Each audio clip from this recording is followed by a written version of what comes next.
My name is Winifred Harriet Hand, and presently Henderson, but I'm always called Winnie Hand. And I was born on the Kelso Creek home of my parents, Hattie and Weaver Hand, in 1921. I was born in the home a half a mile from where I now live, and the old house still stands. They came here in 1919. My father and mother met in 1916 on the Smith Ranch. My mother was Hattie Smith. Hattie writes in her diaries telling about how they met. She and her school teacher friend liked to go down to the old Scotty school, ride their horses down there, and they always timed it so they could meet with the homesteaders. These young men, Weaver Hand and Ray Cross, would be there, and of course the girls met them and invited them to come to the church socials. And it was customary in those days for everyone to participate in the program. And my mother, in her diary, says she asked Mr. Hand, who was a stalwart young man, according to her description of him, if he could sing. We laugh at that now because my father could not sing. But he was a wonderful storyteller, and he could recite poetry from the days when he went to school.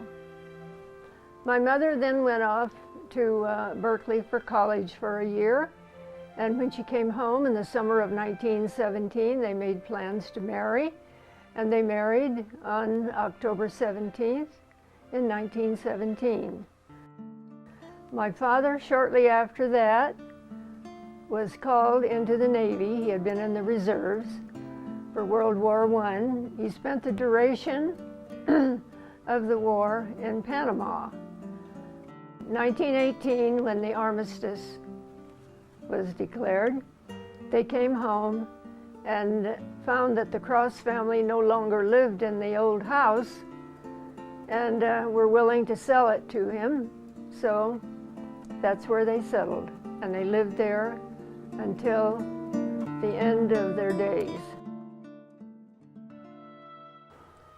My oldest sister, her name was Dorothy May, and my father and mother had an argument about whether to call her May or Dorothy. So they ended up calling her Honey. And when the little sisters came along, I came along in 1921, and then Frances the next year, and Marcia in 1924.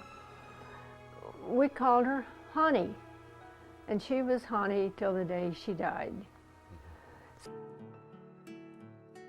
What did a young girl do for fun? We made our own fun. There was school and work, and we loved to read. We made our own entertainment. We go outside and we made stilts, and we learned to walk on stilts, or we would get a 50-gallon drum and learn to walk on it, rolling it up and down the lane. We went swimming up in the old reservoir that my father had made to bring the water down from Kelso Creek to the ranch. On rare occasions, we would go swimming in the Kern River. And we always had chores to do. My father was very particular about everybody helping. We grew up learning how to milk cows and ride horses and work in the fields when we got old enough. We would have to go out and irrigate with the shovel and the ditches and run the water down the check and then change it, because he didn't have his boys until later. So the girls had to be his ranch hands. We went to the South Fork Union Grammar School, and There was no high school in the valley at that time. Bakersfield was the closest. And Bakersfield High School was Kern County Union High School, and the only one in the county. We did have boyfriends, and we would go on weekends. They showed, in the summertime, they showed movies outside of the old Oddfellows Hall. In the colder weather, the movies were inside. There was one night in particular, we saw a movie about Abe Lincoln. And he was dancing with Mary Todd and dancing the polka. And we were laughing about watching that movie. So we got out. The cars were parked in front of the dooryard of my parents' home, and we're dancing the polka out in the moonlight in the lane, and laughing and having a great old time. And pretty soon, here came a flashlight out from the door of the house, out to the gate. And the fun ended immediately. The girls went in the house and the boys took their cars and left. And the boys that we dated at that time, oh goodness, Jimmy Kissick, Glenn Alexander, Fred Burke.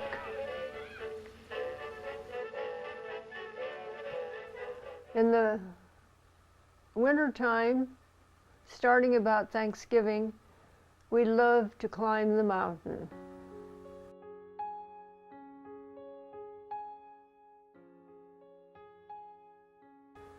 My sisters and I all had our own cave, our own house.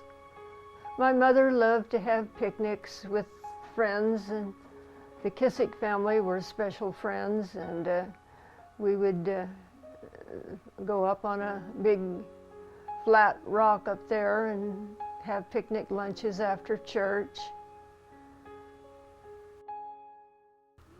I knew my grandmother Ella Smith very well, because we would take turns going up and staying with her and helping her in the kitchen. So my father homesteaded in an area that it was not level, it was not ready to be farmed. So acre after acre, he cleared the land and built his ditches.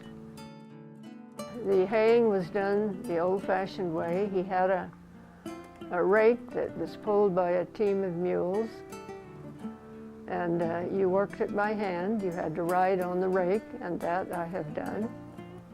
Then once the hay was raked up into windrows, then somebody would have to come along with a pitchfork and build it into individual piles, shocks we called them.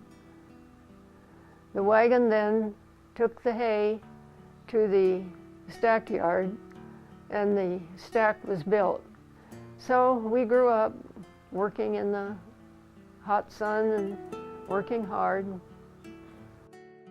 Father was, yes, a very strong man, a very hard worker. He was also a very strict man. And, but as we grew older and became adults, I, for one, began to appreciate his real talent, his intelligence, and his caring nature. He could be very sentimental, very, very caring, especially in his older years. My father, I think, by the time he died at the age of 89, yes, he had raised a fine family.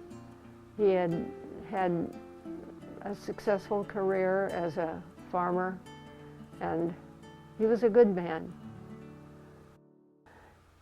Dale was very close to my father, and they worked together. Dale was, like I say, still in school, And from high school at Kern Valley, he went over to San Luis Obispo to Cal Poly, and played football over there for Cal Poly and distinguished himself. Here where my father farmed was some of the best soil, farming soil in the valley. My son still farms this area and has a beautiful, level farm. No longer has to depend on the ditches because he uses sprinkler pipe. And we get the water out of the ground, and all year long, no matter if it's a dry season or a wet season, there is wonderful source of water in his several wells. And he now can raise hay crops, alfalfa, oats, and in more recent years, contracts for potatoes. My daughter is Kathleen, and she and her brother Dale both grew up here in the valley and went to the local South Fork school, and then went both of them through Kern Valley High School and graduated from Kern Valley High. A number of years ago, she started writing romance novels.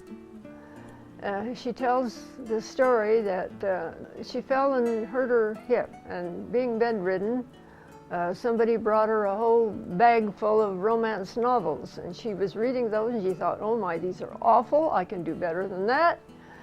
So she took a class and started writing romance novels and has been a successful novelist ever since. So she's still writing under the name, her maiden name, Kathleen Creighton, and she's written over 30 by now. Did you get up this morning and tell me what you were doing? Well, this morning I got up at 4. I was telling Mike I was up at 3:30, but I was awake at 3:30, Mike, but I gave up by 4 o'clock and got up because I knew I had extra work to do to get ready for you guys, and by 6 o'clock I was out feeding calves and goats and milking 6 goats, and then come in, clean up, move hoses around, water. It's a big place to water all the trees in the yard and garden, fight the gophers and the squirrels, and Still doing it. still doing it.